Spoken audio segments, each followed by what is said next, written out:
pretend I'm some kind of evil predator, when actually I'd argue the fact that people who've been investigated to the level I've been investigated to, if you were to take the average man on the street and investigate his entire life for 14 months, call everyone who's ever known him, and vilify him in the media, and encourage people to come forward for money, and you try to contact every ex-girlfriend he's ever had. Would come forward and accuse those people of rape and accuse those I people think of that you would have a lot more. manipulation. I think you would have a lot more flack than I've got. I'm actually such a nice person that I've never had anyone come has at spoken me. to somebody since your arrest who says exactly those things. That with you, it's all manipulation. There's an ulterior. Is this motive to Sophie? Everything. Is this Sophie? Oh, it's Sophie. The fake name, no face, the story that was invented. Wanting to please him and wanting him to be happy. That I was just kind of, okay, do whatever you want. And what is she accused? Has she accused me of a crime? This imaginary Sophie?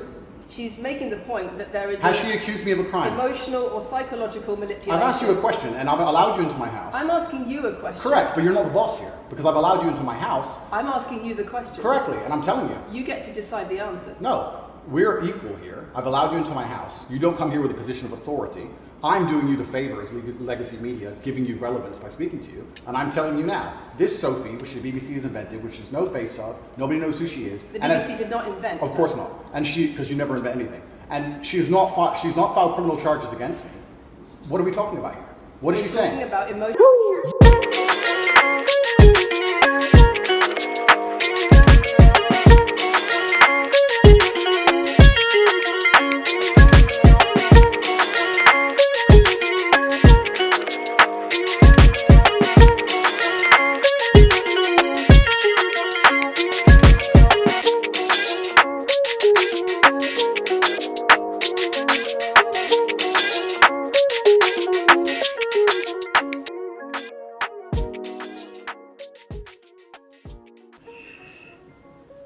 The most Googled man in the world.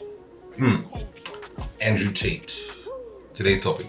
So what's up, guys? How you doing? Welcome to another episode of Big Bear Podcast and Reviews. If you haven't already, kindly like, subscribe to the channel. Today, we're going to talk about Andrew. So he recently did a interview with another media house, which is probably under the BBC network.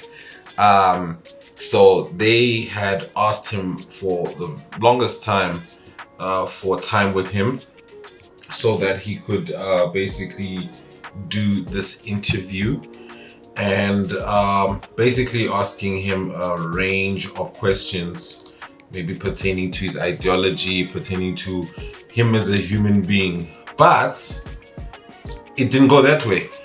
It didn't look like it went that way. It looked like a disaster, if you ask me. And just a little bit of information here. I'm not biased towards the man, and I always believe that if you are wrong at what you've done, if you are found guilty under the court of law, by all means, take accountability, take your L, and move forward.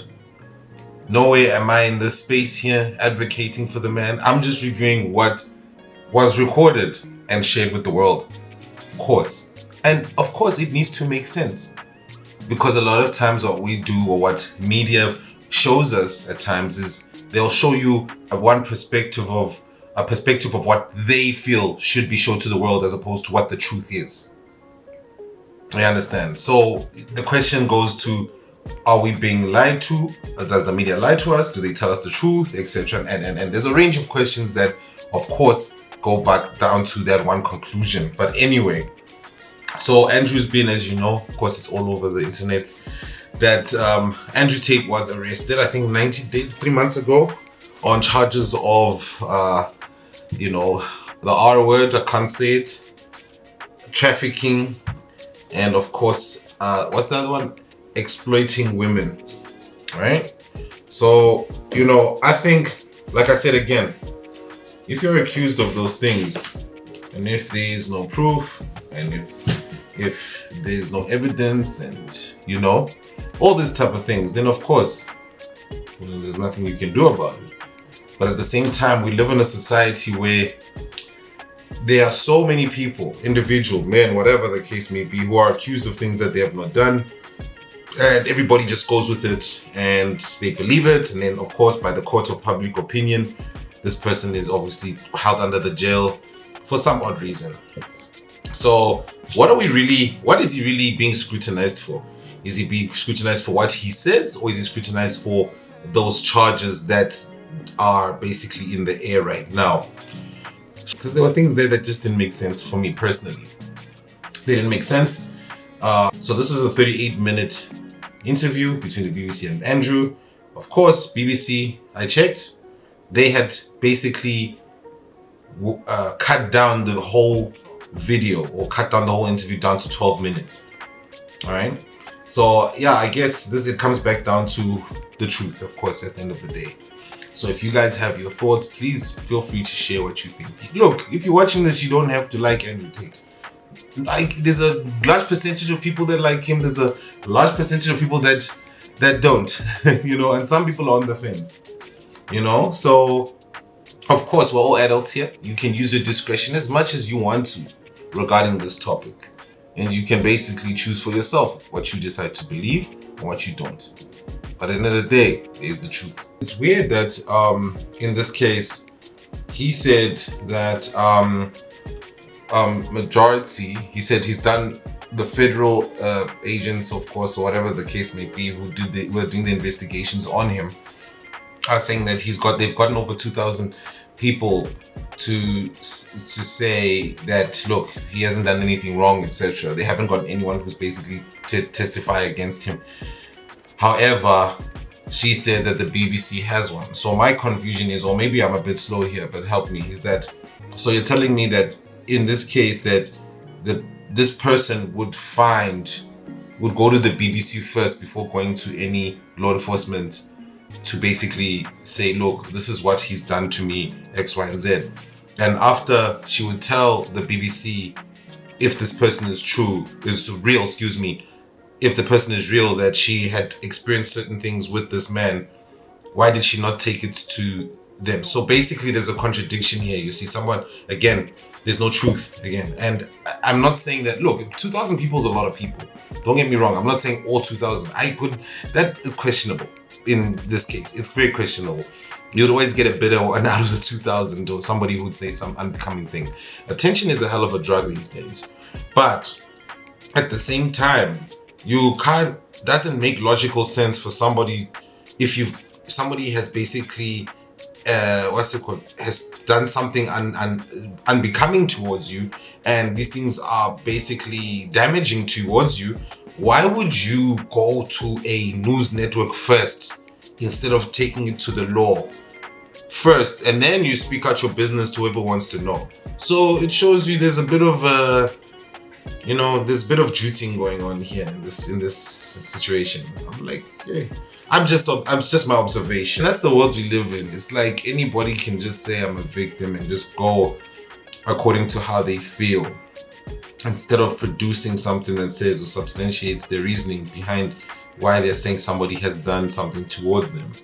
All of a sudden now we live in a world where you can just feel like doing something to somebody, and that person will, basically suffer the consequences, which will basically, it goes back down to that. I'm just saying, it goes back down to that point where it'll just destroy them. And, it's irreparable stuff. We've seen it happen before, where somebody just felt like doing something and, it just caused so much damage, irreparable damage, where even like young men have taken their lives because they were accused of things that they didn't do, just because somebody felt like doing it, and then that person came out to say it was a joke.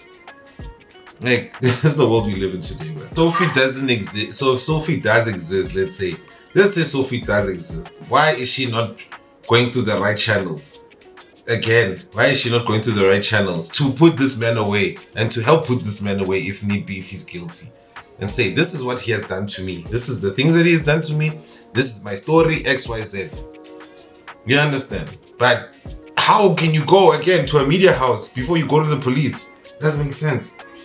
Like, here's also my thing. If let's say the media like BBC had basically done their research, right? I don't know. I'm not a journalist. Maybe the journalists who are subscribed here are going to watch. You let me know.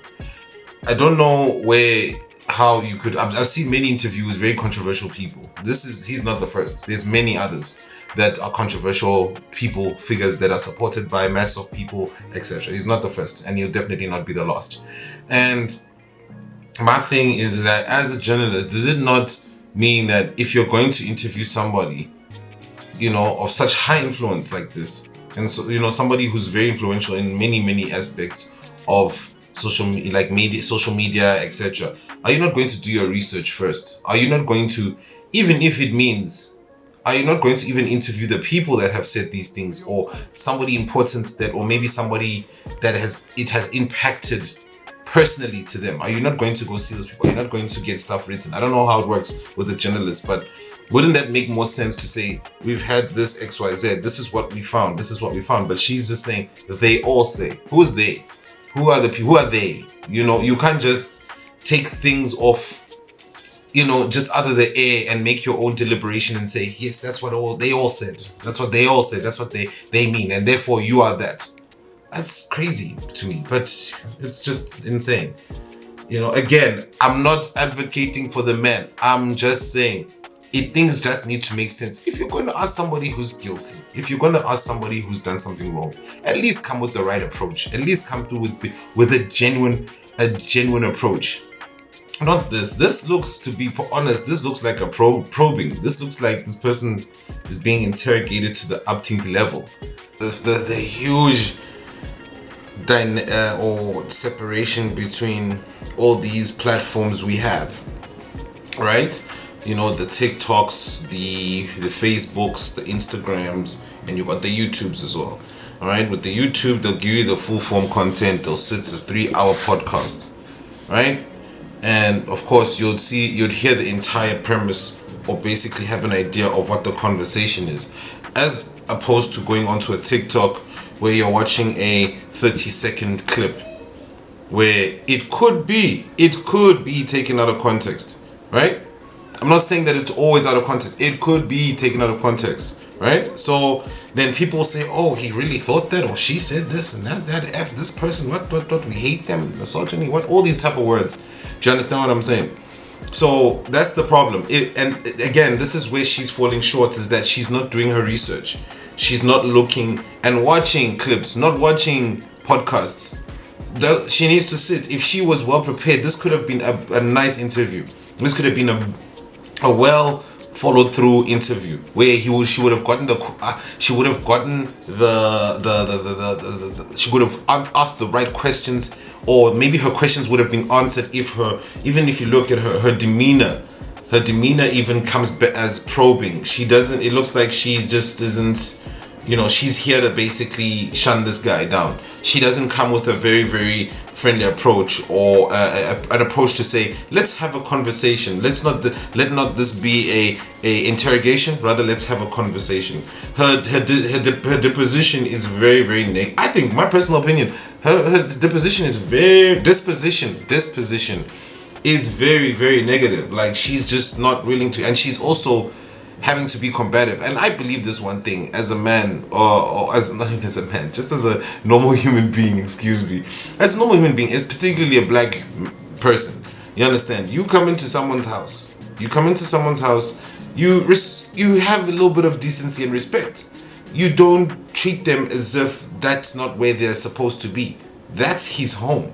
You came into his space. The least you could do is show a little bit of respect in some way. I'm not saying yes, master, no, master. No, I'm saying maybe your approach needs to be a little bit respectful, and then maybe he can answer your questions. Maybe he can ask. But if you're probing him and going down and, pointing at him and pointing the finger, and that's the type of, can I be honest with you? This is the type of questions I used to get from teachers in school. They used to ask me questions like this, and then when you answer the right question, they repeat the same thing over and over again, and they just don't hear it. This is how my teachers used to behave. You can hate this guy all you want, but in this respect, this guy's in this situation right now, he's not wrong at all. You can hate him all you want. That's your choice. You're an adult. We're all adults here. We choose who we hate, or we decide to listen to, or we don't listen to. But at the end of the day, anybody, I don't care if you're pro-entertainment, nobody can come into your home and you would allow them to treat you in a way as if you are a stranger and you're not supposed to be in your own home. Your home is your place where you have you are protected, you are safe, and you are basically an authority. No one can come out in from anywhere outside and basically tell you what to do in your own house. Journalist, no journalist, it doesn't matter. It's common sense, but of course, people who dislike him would take that and say, look, he's being disrespectful. What? It's his house. Let's try it at your house if you disagree. Let's come to your house and let's treat you exactly the same way this person's cheating Andrew.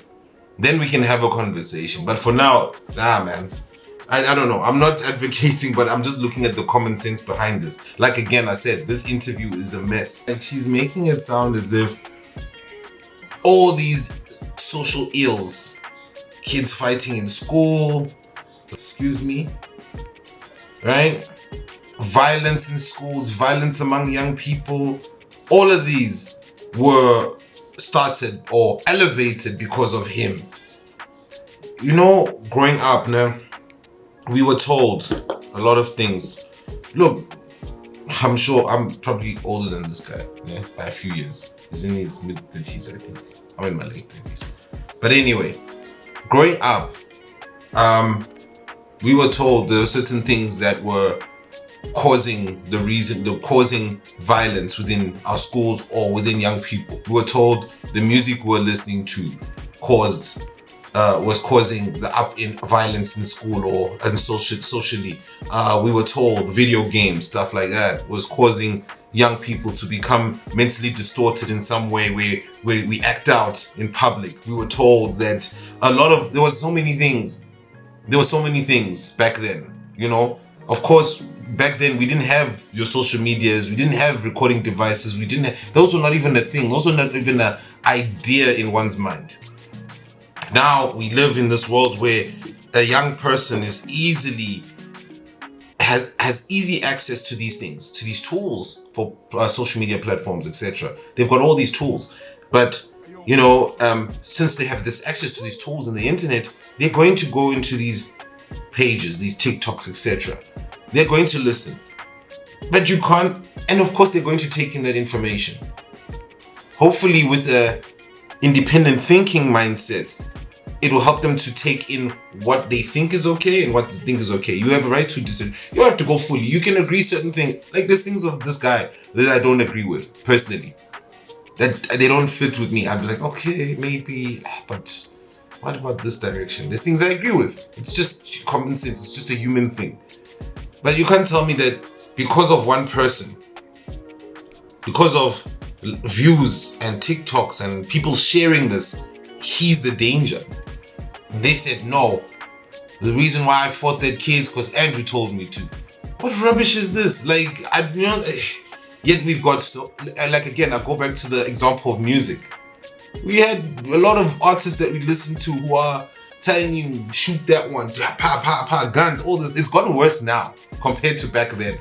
Back then we had East Coast. As far as I know, growing up in South Africa, it was East Coast, West Coast. That's all we knew about rap, hip hop beef. You know, Biggie and Tupac were fighting. Then after that, we're like, okay, music is music. Let's enjoy it. These days, we see all types of videos. We see all types of things. We see in the US alone, rappers are going into jail. Rappers, whatever, they're going to jail for things, just nonsense. But yet, just because the man's behind the mic and he's speaking, he's giving his opinion and his outlook on specific topics, he's the danger. Let's make it make sense. I live where I live, right? I'm not far from the suburb of Sandton, right? The suburb of Sandton is basically an affluent areas in the country, or maybe even the continent. Sandton, yeah. But anyway, it's got a lot of money there. You see guys in sports cars, you see guys driving their Diablos, whatever. Beautiful cars, like people there, rich men, you know, guys who are wealthy, they're there. I think to myself, and I'm just thinking, and I say the logic goes back. Just because the guy's got a car, now I got misogyny, and I gotta think that this guy's he's got a nice Diablo, but he's a misogynist. How? How does owning? That's the way she got me here when she said, you owning the car and your attitude behind the car is a side order of misogyny. That makes no sense. So that means by automation, every man out here on these streets who drives a very, very nice luxury car or sports car has side order of misogyny just by automatic. It doesn't make sense. She's just trying to add in things where she knows it doesn't make sense. She's like literally losing this. I've watched a lot of my fellow podcasters who've spoken on this particular thing, is to say there are many other artists. There are artists, there are rappers, there are people who say things. The example of Cardi B going straight up online and talking about how she has finessed men, drugging them, getting other men who are of course a different sexual orientation or identify as a different gender to basically have sex with these men whilst they're roofied. All those type of things. She's openly spoken about that. She's openly said it online. You can go on the internet and see it for yourself. But yet she is still on mainstream. She's not considered a danger. She just goes back onto her merry way. And I believe that is true. Because at the end of the day, it's the standards. Now, because a man is talking about how specific people have come out to say, we need to get a sense of confidence within ourselves as men. The world, we know, we understand, the world doesn't care about the problems of men. So therefore, we need to become more progressive. I agree with that message because there's a lot of young men who don't know their way.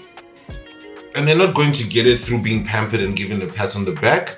They need to learn it. Especially in this era where the fatherless culture is hectic.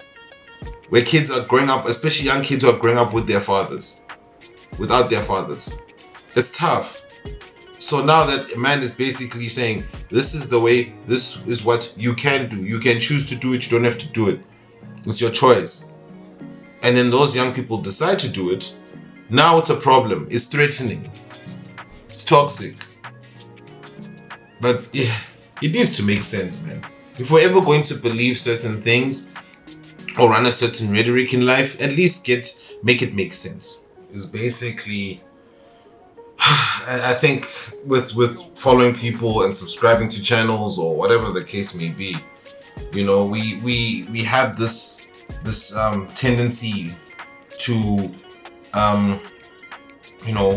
troll a person or go at them on the internet because that person said that you should do it or whatever the case. You know, you're not different from a child because now, why don't you just think for yourself? Because as well, I also believe there's certain people that will come after other people based on certain topics, but that's not the representation of the person. It's just the internet. In the internet, you must understand, you will have crazy people and you have logical people. You'll have people that will talk behind the keyboards, and they'll have people those people that are not social. They don't interact with people. They've got no people skills. So they'll behave like that. Naturally, that's how they will behave. You understand? But it's not always necessarily a representation of the person that you're supporting. Unless you are dumb and you say, oh yeah, this person, I'm going because you're going at this person, you're dumb. You can't think for yourself. Are you struggling to think for yourself right now? To think beyond the logic? There's certain things that and I can guarantee you, I put my money on, there's always somebody that you might follow. Doesn't matter who it might be. Whether it be any other content creator. But not everything they say is correct. You need to go outside of yourself, do your research, think for yourself, and come back. Does it make you like that person less? No, it shouldn't. It just makes you think independently. That's all that you need to do. But if you're following this train of where everybody's going at somebody or it's just throwing daggers and then you're stupid for that. I think you're stupid for that. I think she's also deviating to the fact that, if you're looking at children, influencing specific children and young kids, it also goes back down to, it's taking away responsibility of parents as well. As well, I believe parents also contribute. I've taught before, I was a teacher before as well. So it takes away the contribution of a parent and that they are also as responsible for what they're influencing their kids to do and how to act in public or in the outside world or just in society in general. You understand? So you can't just put it on one man because, I say, what if happened if there was no internet? What if there was a world with Andrew Tate and there was no internet? Where would the blame lie? You understand? But now we have these platforms that, like I said again, with TikToks and everything like that. Of course, there's always going to be a finger pointed at someone else, and then there the problem is why society is why it is the way it is today. They are the problem. We need to get rid of them. We need to silence them. Meanwhile, we have this whole basically all these varieties of people, artists, influencers, what have you, all doing their thing freely, talking the way they want to talk. They're free to do what they want to do in society, and nothing happens to them. Crazy, right? But anyway, guys, let me know what you think about this interview. I thought it was really poorly prepared on BBC's side. They did not know, or this Lucy lady did not have, I don't know. I would never, if I was the editor, I would never put her on a major interview anymore. I would give her like the low end ones where you get like 10,000 people watching it or something, or even less. You know, some stuff where she can do sports columns. Yeah, that's me. But really, she dropped the ball. There could have been somebody better. If anything, if you compare the Piers Morgan interview compared to this one, Piers Morgan's one was better. Even though there was interruptions and stuff, but they still came back down to a basic understanding. In some instances where he actually kept quiet and he listened to him. But in this case, she was very poorly prepared. She didn't do her homework enough. And it made him look good at the end of the day. Not saying that he's good because of, I'm saying it made him look good because she failed dismally. If she had taken the W for this one, she could have come better prepared and well researched, but she didn't. That's just my opinion. But anyway, guys, tell me what you think about this video. Tell me what you think about the interview. If you want to have a look at yourself and, you know, look at it again, feel free. But yeah, do your thing. I'll leave a link in the description below and you guys can do whatever, watch it, clip it, do whatever you want with it. But anyway, guys, until the next video, peace.